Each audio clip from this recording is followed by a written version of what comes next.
that I play right now is not really the character they imagined in the beginning.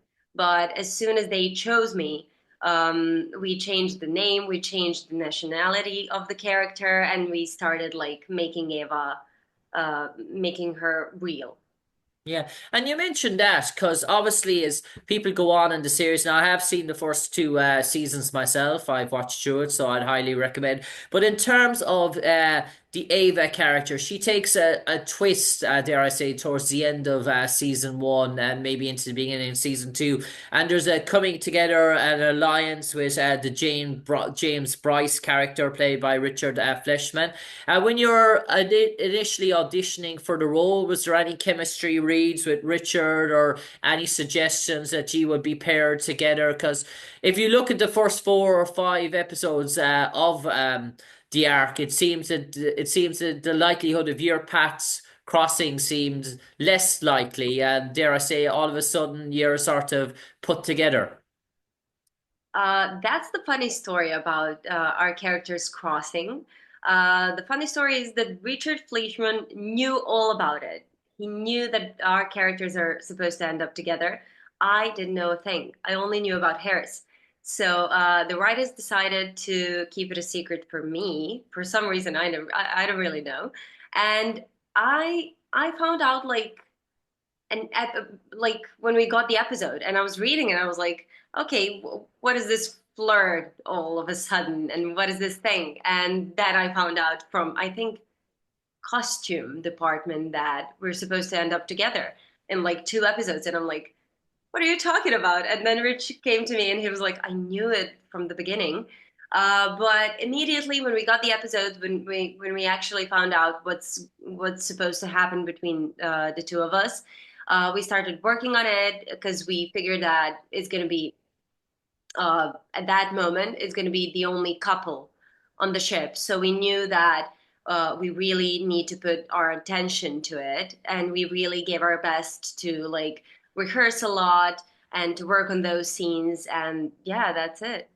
Yeah. And Tiana, sort of curious, you play, for people who haven't seen the show, you play an engineer. But in terms of maybe the dialogue and the heavy sort of um well, I say physics sort of oriented sort of stuff, terminology sort of stuff like that. Did you do a bit of research into that? Did you look at other sides to that, the way that you could come across and look knowledgeable in terms of the role or in terms of the to give an idea that you might have a physics or an engineering background?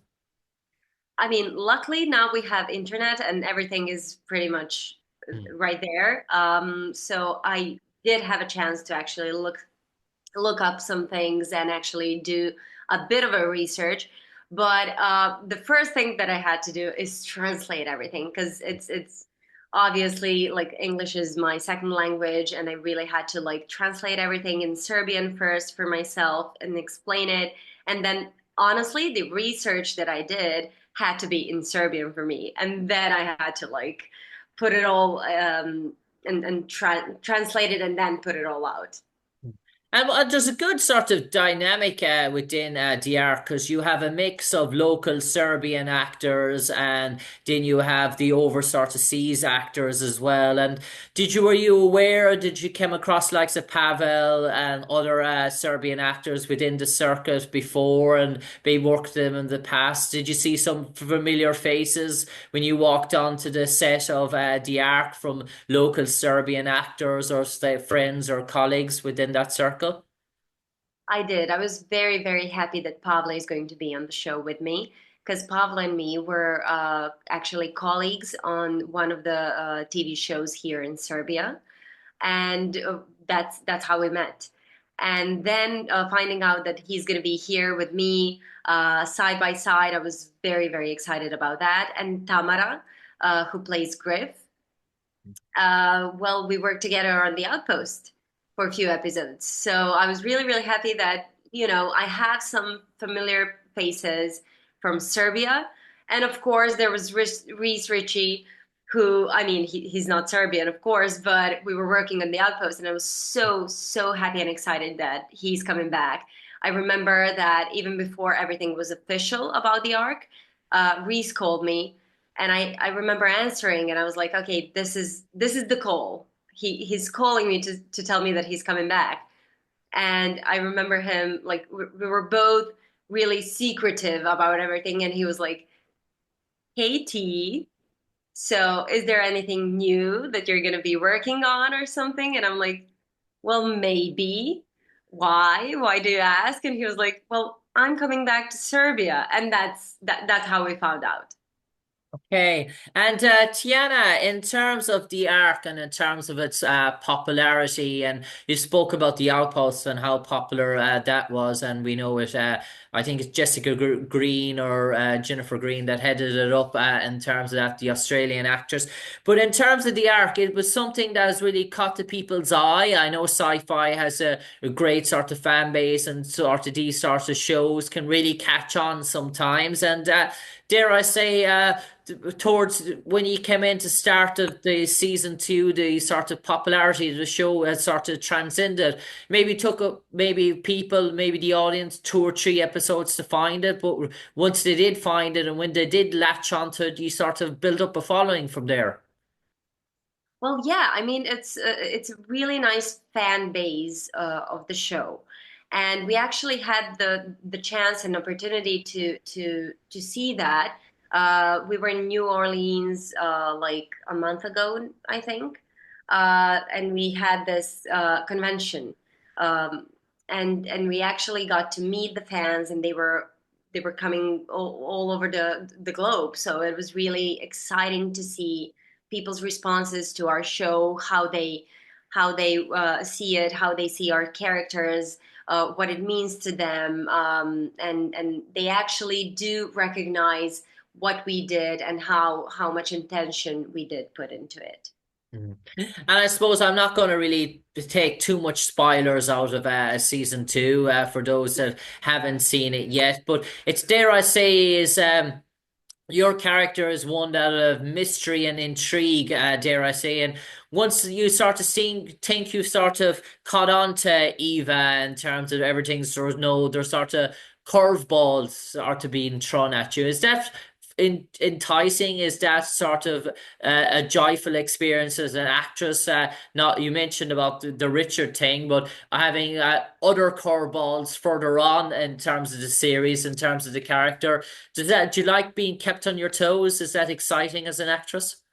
Yes, it is. It always is. The most magical thing is that people can see you as different characters, and the people who give you the job, the producers, the directors, the writers at the end, see you as someone who can play with their character and they can push your limits through the situation. So I'm super, super grateful for what they did to Ava's character and how many, I mean, she's carrying a lot of baggage and she's carrying a lot of secrets throughout both seasons. And I remember at the end of season 1 that I thought that that's it. And we came back for season 2 without even knowing what's going to happen and where are we going? And I remember Dean came to me and he was like, prepare yourself because this is going to be a huge, huge and bumpy ride for Ava. And it really was. And just all those subtle things that you have to play with, all those kind of different emotions that she's going through, is really, it was a challenge, but I'm super grateful for it. Yeah, and Tiana, in terms of the Ark, and people talk about the sets in Hollywood and Los Angeles and Canada and Vancouver, and people sometimes think to themselves, "Oh, big productions, big sets. We have to be if we're in Europe, we have to be in UK, we have to be in London or Rome or places like that." But dare I say, the sets used for the Ark in terms of the inside of the spaceships, the materials itself. Belgrade certainly stood up and did itself justice to put on a production like that. And were the big sets, the insides of these sorts of ships when you were walking around in corridors and all that, could you have easily got lost as an actress? Were there a big sort of aircraft hangar bays, or what was the sets like and in terms of the Ark?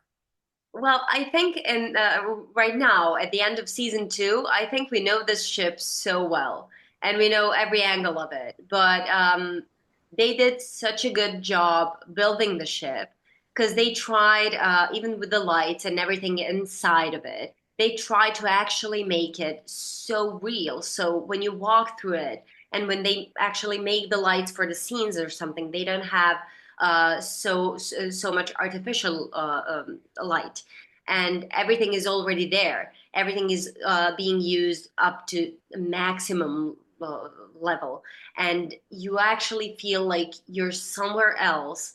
You're above the ground, and that's it. You're on the mission. You're on the task. So they really did an amazing job. I don't really know how it is on the sets in LA. Maybe I will find out. Who knows?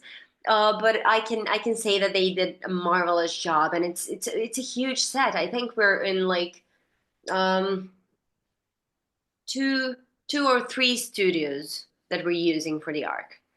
So that's the only split of the ship when you have to cross over to another studio. But it's all in the same circle.